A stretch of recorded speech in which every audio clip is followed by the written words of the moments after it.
Hey everyone, ready for a deep dive into something pretty impactful?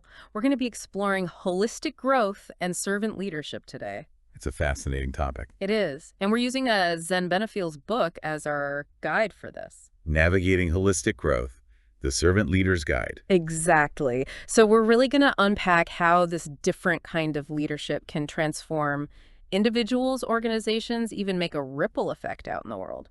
You know, it's interesting.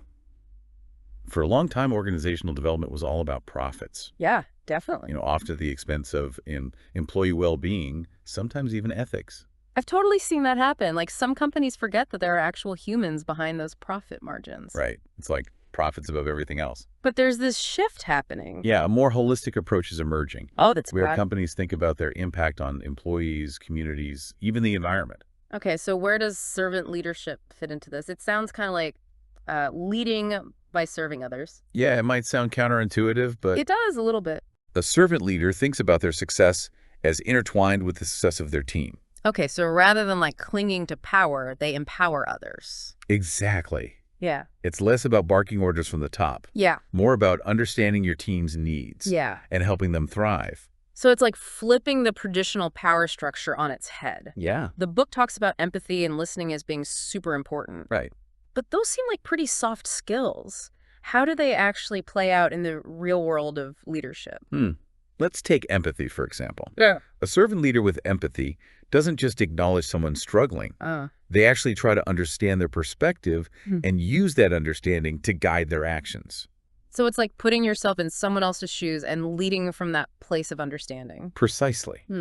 Imagine a leader who, instead of dismissing an employee's concerns about a new project, Right. takes the time to really listen to their fears. Okay. Maybe even adjust to the project to better suit the team's needs. That's empathy in action. So it's not just about being nice. It's about using empathy to create a more engaged and productive work environment. Yeah, and think about listening too. Mm-hmm. A servant leader who truly listens creates a space where their team feels heard and respected. Yeah, that makes sense. That builds trust, encourages open communication, and leads to better decisions because everyone's voice is being considered. I'm starting to see how this can really work. The book also dives into this concept called Theory U, Yes. a change management method shaped like a U. Right. I'm a visual learner, so that caught my eye. But there are 5 stages to this U. Yeah. Do we really need to go through all of them? We could focus on the ones that are most relevant to servant leadership. One that stands out is co-sensing. Okay. It's about going beyond just surface-level observations Okay. and truly understanding a situation from multiple perspectives. A servant leader using co-sensing might bring together people from different departments, maybe even customers. To get the full picture. Exactly, to get a holistic view of a problem before jumping to solutions. So it's like gathering diverse perspectives to really get to the heart of the matter. Exactly. And this ties directly into another key stage called presencing. Okay, presencing.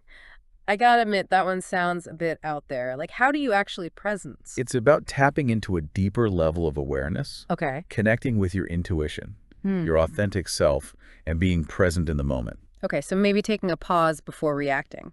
Yeah, allowing space for reflection and deeper understanding. So it's not about forcing a solution. It's about letting the solution emerge organically from a place of deeper understanding. You got it. And that's a core principle of servant leadership. Yeah. Leading from a place of authenticity and deep understanding, not ego or control. Now I'm really starting to see how Theory U and servant leadership are connected. They both encourage this kind of collaborative, insightful approach to leading and problem solving. And, this approach can be especially powerful when it comes to diversity and inclusion. I'm curious about that connection. How does servant leadership promote diversity and inclusion? Well, think about the qualities we've been discussing. Empathy listening, creating a safe space for open communication. Right. Those are the building blocks of an inclusive environment. Yeah, where people feel comfortable being themselves. Exactly. Regardless of their background or beliefs. So it's not about just ticking boxes and hitting quotas. It's about genuinely valuing different perspectives. Absolutely. Yeah. A servant leader recognizes that diversity is a strength, not a weakness. They actively seek out diverse voices and perspectives. Yeah. Because they know that leads to more creative solutions and a richer work environment for everyone. Yeah. This makes me think about teams I've been on. The ones that embrace diverse viewpoints were always the most innovative and successful. Yeah. It's like the more perspectives you have, the more angles you can approach a problem from. Right. And this approach extends to performance management as well. Okay, I'm intrigued. How does servant leadership change the game when it comes to measuring and managing performance? Well, traditional performance management often focuses on just hitting metrics right. Yeah, it can feel very numbers driven. Yeah. But servant leaders take a more holistic approach.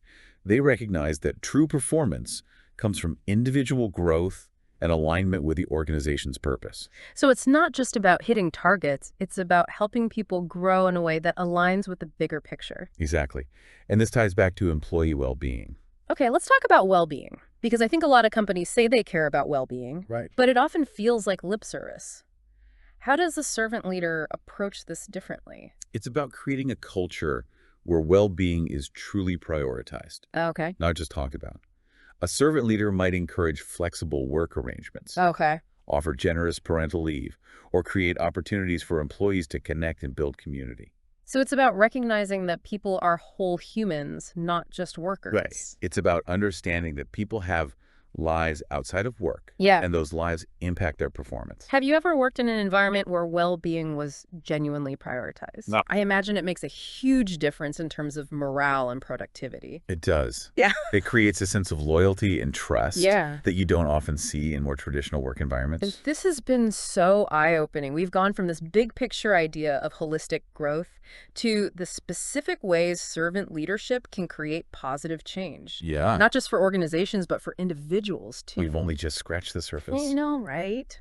There's so much more to unpack about how servant leadership fosters authentic connections and creates a ripple effect of positive change. We'll be back after a quick break to dive even deeper into those ideas. Don't go anywhere. Before the break, we were talking about how servant leaders really prioritize well-being. Yeah, and I'm thinking about change. Like, change is inevitable in any organization, It's true. but it can be so disruptive and stressful. Yeah, for sure. It can be tough. Yeah, but But a servant leader can really help okay. because they emphasize empathy and open communication instead of just dictating changes. They involve the whole team in the process. They listen to concerns and try to address them in a way that makes everyone feel heard. So it's about making people feel like they're part of the solution, Yeah. not Yeah. just subject to the change. Right. That sense of ownership can make a big difference in how people adapt. And remember, servant leaders are all about continuous learning and growth. Right. They don't pretend to have all the answers. Yeah. So they're open to feedback and willing to adjust course if needed. Which makes the whole organization more agile. Exactly.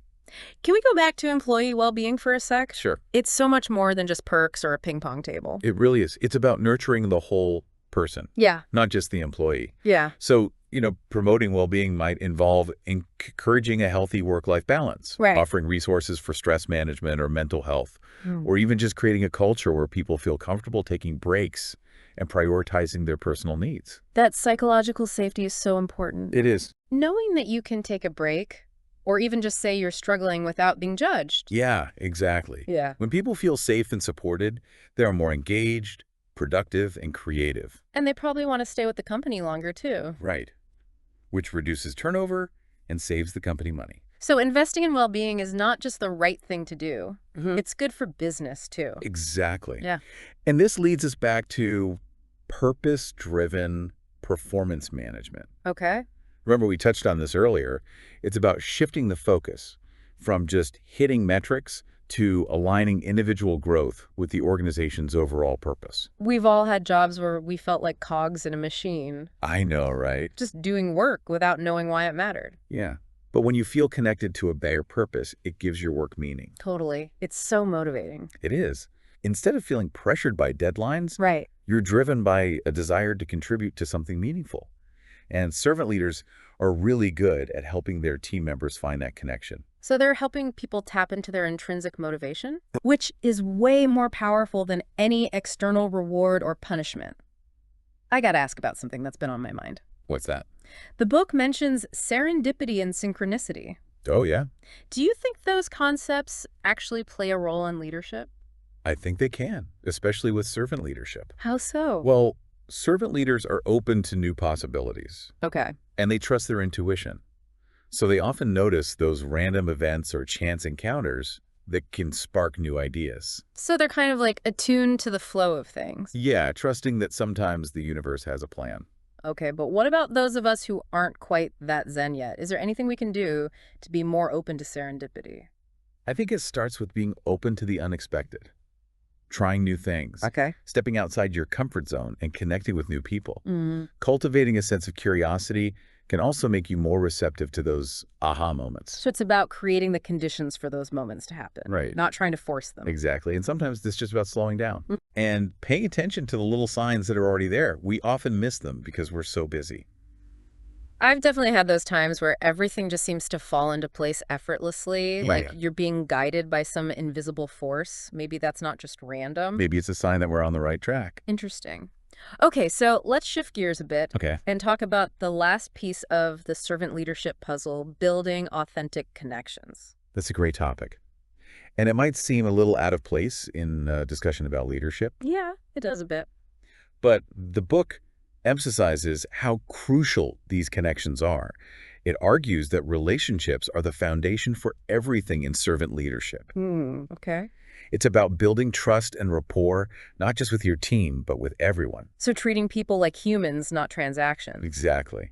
And when you approach relationships with empathy and a desire to serve, it creates a ripple effect. I like that. A ripple effect. When someone feels seen and valued, they're more likely to be kind and helpful in return. It creates a more positive and productive environment for everyone. Yeah, and this extends beyond the workplace, too.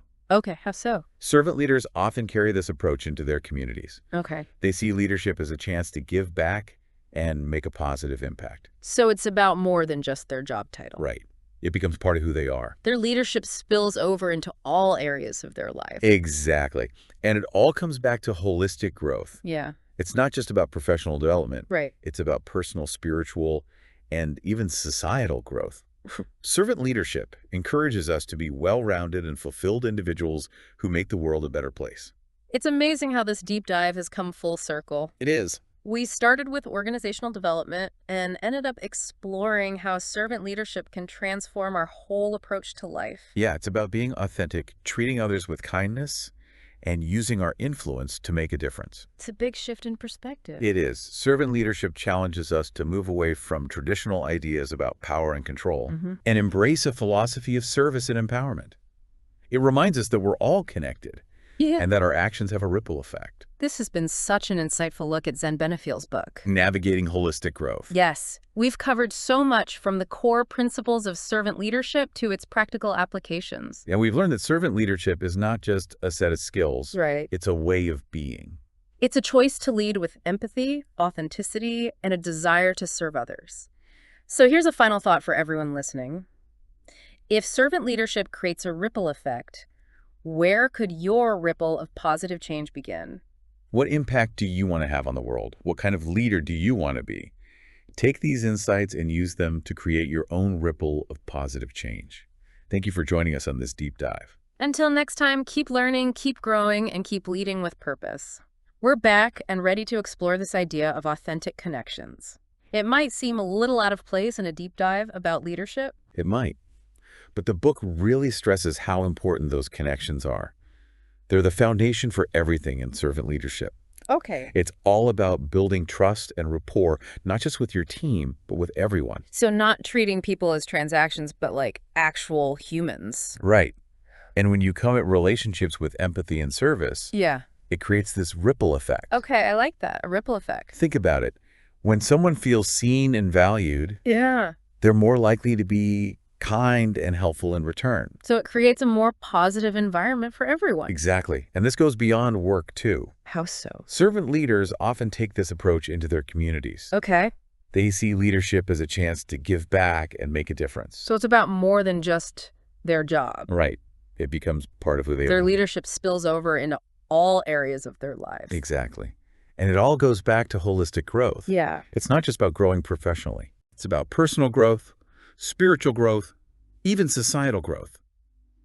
Servant leadership encourages us to become more well-rounded individuals who make the world a better place. This deep dive has really come full circle. It has. We started with organizational development, and now we're seeing how servant leadership can transform our whole approach to life. It's about being authentic, treating others with kindness, and using our influence to make a positive impact. It's a whole new way of thinking about leadership. It is. Servant leadership challenges us to move away from power and control, Yeah. and instead embrace service and empowerment.